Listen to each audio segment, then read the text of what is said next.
वालेकुम रहमतुल्लाहि ताला वबरकातुहू। सुन्नी बहश्ती ज़ेवर हिस्सा अव्वल के हमारा पार्ट नंबर ये 27 है। यहाँ से हम पढ़ेंगे। तो चलिए वीडियो को हम शुरू करते हैं। बिस्मिल्लाहिर्रहमानिर्रहीम। नंबर 24 है कि नाफ से ऊपर और घुटने से नीचे। जैसे नाफ अब जाने का है नाभि, नाभि से ऊपर पेट है, पेट के ऊपर छाती है, ठीक है, छाती के ऊपर सर मुँह वगैरह है। तो घुटने से और क्या कहते हैं ऊपर और घुटने से नीचे। जैसे घुटने से नीचे क्या है, पैर वगैरह है, हाँ वही, और कुछ नहीं है, तलवा वगैरह जिसको बोलते हैं, छूने या किसी तरह का नफ़ा लेने से कोई हर्ज नहीं। यूं ही बोसो किनार भी जायज़ है। जैसे औरत को बोसो किनार करना है, यानी औरत को चूमना, किस वगैरह करना भी जायज़ है हालत हैज़ में। जबकि सर पेट से ऊपर नाभि जो होता है उसके ऊपर आप चाहें तो औरत के सीना को छू सकते हैं और चूम सकते हैं, और हाथ पैर को भी आप चूम सकते हैं, छू सकते हैं। लेकिन ये है कि नाभ से लेकर के घुटने तक नहीं आप छू सकते हैं, आप उसमें कुछ नहीं कर सकते हैं। नंबर 25 दिया है कि औरत इस हालत में शौहर के साथ खा पी सकती है, बल्कि दोनों एक पलंग पर सो भी सकते हैं, बल्कि इस वजह से साथ न सोना मकरूह है। जैसे औरत को हैज़ आया तो मर्द के पास सोने से इनकार नहीं कर सकती है, आराम मन उसके साथ सोएगी, और सोने से इनकार करेगी ये मकरूह है। हाँ, हमारा सोने में शहवत का गलबा हो और अपने को काबू में न रखने का एहतिमाल हो तो साथ न सोए, और उसका गलबा गुमान हो तो साथ सोना गुनाह है। जैसे कह रहे हैं ना कि जैसे अगर साथ सोएंगे तो उसके साथ में जिस्मानी ताल्लुकात कायम कर लेंगे, हम बिस्तरी वगैरह कर लेंगे। अगर ये एकदम गालिबी गुमान है कि मेरे पास सोएगी तो हम ये सब कुछ न कुछ ज़रूर कर लेंगे, तब उसके साथ सोना हराम है। वरना अगर नॉर्मली अगर सो सकता है और सोने से औरत मना नहीं कर सकती, मना करेगी तो मकरूह है, ये चीज़ मकरूह है। अगर एकदम गालिब गुमान है कि उसका मर्द जो है, उस मर्द के बारे में तो जानती होगी कि उसका मर्द जो है हालत हैज़ में भी उसके साथ हम बिस्तर हो जाएगा, इसीलिए अगर यकीन हो कर लेगा, कुछ ना कुछ कर लेगा, तब हराम है, ये गुनाह है। नंबर 26 है कि पूरे 10 दिन पर हैज़ ख़त्म हुआ तो पाक होती ही उससे जमा सोहबत जायज़ है, यानी उसके साथ हम बिस्तरी वगैरह कर सकते हैं, अगरचे अब तक गुस्ल न किया हो, मगर मुस्ताहब ये है कि नहाने के बाद जमा करे, और 10 दिन से कम में पाक हुई तो जब तक गुस्ल न करे या नमाज का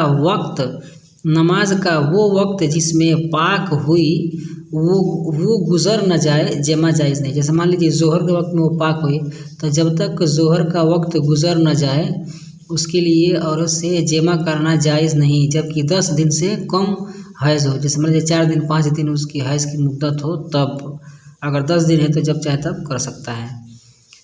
और अगर इतना वक्त नहीं था कि उसमें नहा कर कपड़े पहन कर अल्लाह अकबर कह सके तो उसके बाद का वक्त गुजर जाए या गुस्ल कर ले तो जमा जायज़ है। जैसे मान लीजिए अगर जोहर में मान लीजिए 2-4 मिनट है तब ख़त्म हुआ, तो कह रहे हैं कि वो ये वक्त गुजर जाए, उसके बाद का वक्त गुजर जाए या गुस्ल करे तो जायज़ है। या मान लीजिए जोहर का वक्त गुजर गया, अब वो गुस्ल कर ले, उसके बाद से उसके लिए वती करना उसके लिए जायज़ है, वरना नहीं। नंबर 27 है कि आदत के दिन पूरे होने से पहले ही ख़त्म हो गया तो अगरचे गुस्ल कर ले, जमा नाजायज़ है। आदत के दिन पूरे होने से पहले ही ख़त्म हो गया। जैसे मान लीजिए आदत उसके 6 दिन की 4 दिन पर ख़त्म हो गया, तो अगरचे गुस्ल कर ले, जमा नाजायज़ है। उसके साथ मान लीजिए 4 दिन पे ख़त्म हो गया, 6 दिन की आदत है, तो अगर ये गुस्ल कर लिए तो उसके साथ ये सोएगा नहीं, उसके साथ जमा वगैरह हम बिस्तरी वगैरह नहीं करेगा जब तक कि आदत के दिन पूरे न हो जाए, जब तक कि उसकी यानी मान लीजिए 6 दिन की उसकी मुद्दत थी तो 6 दिन पूरे न हो जाए। मसलन किसी की आदत 6 दिन की और इस मरतबा 5 ही रोज़ आया तो उसे हुक्म है कि नहा कर नमाज शुरू कर दे, मगर जमा के लिए 1 दिन और इंतज़ार करना वाजिब है, यानी 1 दिन और इंतज़ार करेगी, उसके बाद 6ठे दिन या 7वें दिन फिर उसके साथ वो जमा करेगी। नंबर 28 है कि औरत हैज़ से पाक हुई और पानी पर कुदरत नहीं कि गुस्ल करे और गुस्ल का तयम्मुम किया तो उससे सोहबत जायज़ नहीं जब तक कि उस तयम्मुम से नमाज न पढ़े। देखिए मान लीजिए औरत ऐसी जगह का है जहाँ पर मतलब पानी वगैरह नहीं है और वो पाक हो गई है, तो अब पाक हो गई है, तो अब उसके लिए है कि अब गुस्ल कर ले, नमाज वगैरह का है तो नमाज पढ़े। तो कह रहे हैं कि अगर पानी नहीं है तब वो तयम्मुम कर ले, तो तयम्मुम और गुस्ल की तयम्मुम कर ले, तो उसके बाद उससे वती करना जायज़ नहीं है जब तक कि एक वक्त की नमाज न पढ़ ले। तब नमाज पढ़ लेगी तो जायज़ है।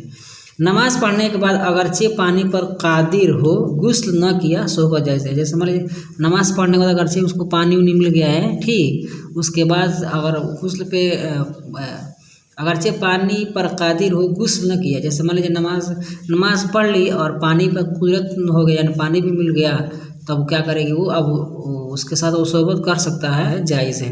29 है कि औरत को ये जायज़ नहीं कि अपना हैज़ अपने शोहर से छुपाए कि कहीं वो नाखास्ता जमा न करे। जिससे जाहिर बात है मर्द को औरत को चाहिए कि मर्द को बता दे कि हम हैज़ से हूँ, ताकि वो हालत हैज़ में उसके साथ वती वगैरह सेक्स वगैरह न करे, कि ये उसके लिए जायज़ नहीं है। जैसा कि जायज़ नहीं कि वो ख़ुद को हैज़ वाली ज़ाहिर करे, हालांकि वो हैज़ वाली नहीं। और ये भी जायज़ नहीं है कि जैसे मान लीजिए औरत उसके साथ मैंने सोने के लिए बोल रहा है और वो जानबूझ कर कह दे कि मैं हैज़ में हूँ, हमारा हैज़ आ गया है, और हालांकि उसको हैज़ नहीं आया। ये भी इस तरह भी औरत के लिए जायज़ नहीं है करना। नंबर 30 है कि नंबर 30 है इन बातों में नफास के वही अहकाम है जो हैज़ के अहकाम है। जो भी हुक्म हैज़ के लिए है वो सारे के सारे हुक्म नफास के लिए भी हैं।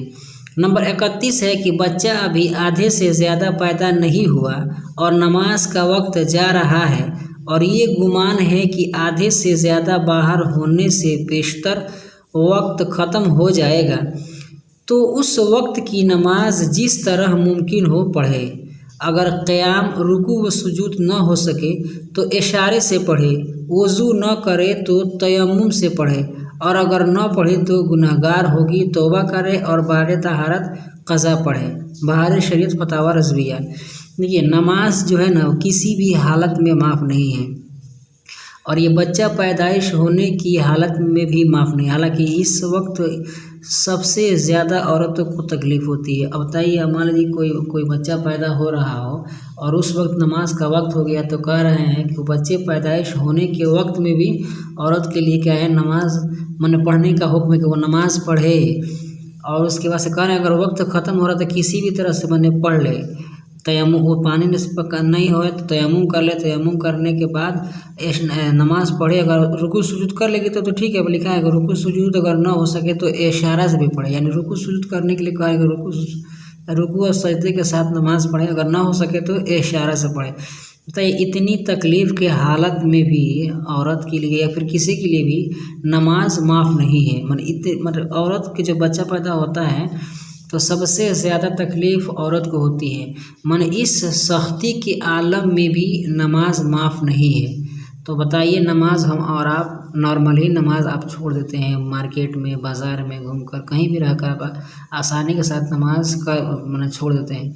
जब ये मसला मैं पढ़ा हूँ तो मैं खुद ही हैरत अंगेज़ हो गया कि बाप रे, इतनी सख्त औरत की विलादत के वक्त औरत को इतनी सख्त तकलीफ़ होती है, उस तकलीफ़ के आलम में भी अगर नमाज का वक्त जा रहा हो तो औरत को इशारे के साथ नमाज पढ़ने का हुक्म है। हालांकि हमको ऐसा उम्मीद नहीं है कि इस हालत में कोई औरत नमाज पढ़ती होगी इशारा ही से सही, अल्लाह बेहतर जानता है। लेकिन इतनी सख्त तकलीफ़ में भी नमाज पढ़ने का हुक्म है, तो खुदारा नमाज को आप लोग तर्क न करें, हमेशा बाजमात के साथ या कभी तन्हा जहाँ भी आपको मौका मैसर हो नमाज का ख़ास ख्याल रखें, इसलिए कि नमाज मेरे नबी की आँखों की ठंडक है। आज की वीडियो में इतना ही। वीडियो पसंद आई तो वीडियो को लाइक करें, अपने दोस्तों के साथ शेयर करें। हमारे इस यूट्यूब चैनल पर नए हैं तो हमारे चैनल को सब्सक्राइब करके बेल आइकन को प्रेस कर दें, ताकि हमारी हर आने वाली वीडियो की नोटिफिकेशन सबसे पहले आपको मिले। अस्सलाम वालेकुम रहमतुल्लाहि ताला व बरकातुहू।